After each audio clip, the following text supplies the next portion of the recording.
After that, she wouldn't leave the house, or she'd be gone for weeks and return smelling of cigarettes and bleach. She'd say what anyone would, but like thunder in winter, it didn't sound quite right. When she thought we weren't looking, she tied knots in her hair. She wouldn't eat anything white, hid money in the refrigerator, wore 5 pairs of underpants at once, cringed at butterflies. She covered her ears when she talked and was afraid of the telephone. She threw away her plants, collected fruit pits. She stopped biting her fingernails after that, but she wouldn't let anyone cut them either. She wore a hat, but never a jacket. Her dog wouldn't go near her. She wouldn't answer the doorbell, but she never closed the door. She refused to go near the windows. After that, she never drank tea. She hissed at her dead mother standing in the doorway. She ripped her good dress into pieces and cut her father's photograph in half.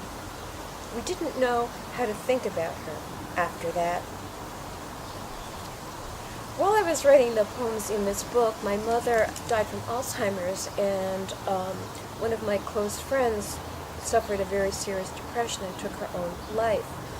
So some of the details in this poem are borrowed from their behaviors, although most of them are made up. But the exploration of the poem is to try to understand how people can change so drastically from those that we knew. We think we have a character, we think we know people, and then suddenly something changes drastically. In fact, this is the title poem of the book, and the poems in the book explore that moment after something shifts in our life, when it changes perspective, and we're not sure what's coming next. So there's a sense of loss, but also a sense of possibility after that moment. The next poem I'd like to read is a more hopeful tone. It's also about my mother, but it's in a way wishing her relief. Prayer for my mother. May the warm breeze lift the hem of her nightgown, though she no longer knows what a nightgown is for.